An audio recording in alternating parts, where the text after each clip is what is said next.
જો તમારી પાસે જૂની હોન્ડા ઓડિસી હોય અને એનું સ્ટિયરિંગ ન ફરતું હોય તો એમાં વેરિયસ રીઝન હોઈ શકે.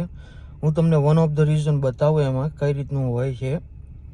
જો આ હોન્ડા ઓડિસી છે, પાવર સ્ટિયરિંગ જામ થઈ ગયેલું છે, ફરતું નથી.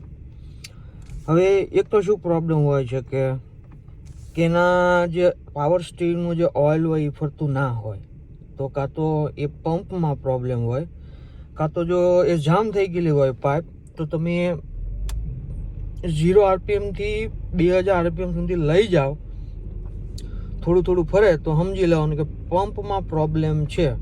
પણ જો હાવ ન ફરતી હોય સ્ટિયરિંગ, જામ જ રહેતું હોય, 1500થી 2000 RPM સુધી લઈ જાઓ તો હું તમને બતાવું ક્યાં ચેક કરવાનું. તો હું તમને બહાર બતાવું કે ક્યાં ચેક કરવાનું.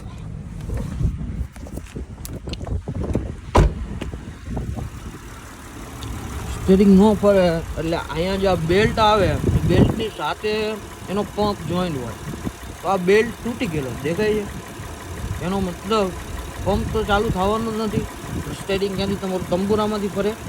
એટલે અહીંયા ચેક કરી લેવાનું કે આ બેલ્ટ ફરે છે પુલી, એ બેલ્ટ તૂટી ગયેલો જો દેખાય, એની પુલીની સાથે અંદર પંપ આવે, તો એ ચેક કરી લેવાનું.